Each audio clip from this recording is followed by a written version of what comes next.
Ako si Sally, isa akong nanay at bawal ako maging tamad. Tara, magluto tayo ng budget meal chapsuy. Ito nga pala ang mga sangkap. Bawang, sibuyas, red bell pepper, carrots, sayote, pechay bagyo, manok, atay ng manok at ang mga pampalasa Mama Sita's oyster, chicken cubes, paminta. Tara, maggisa na tayo.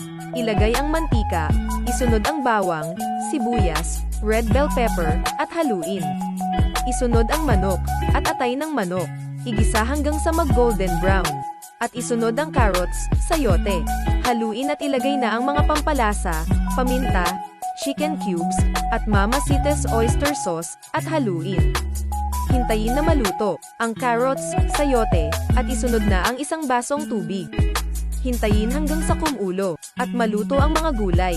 Kapag malambot na ang mga gulay, isunod na ang pechay bagyo, at hintayin na kumulo ulit at isunod na ang cornstarch para lumapot ang sabaw.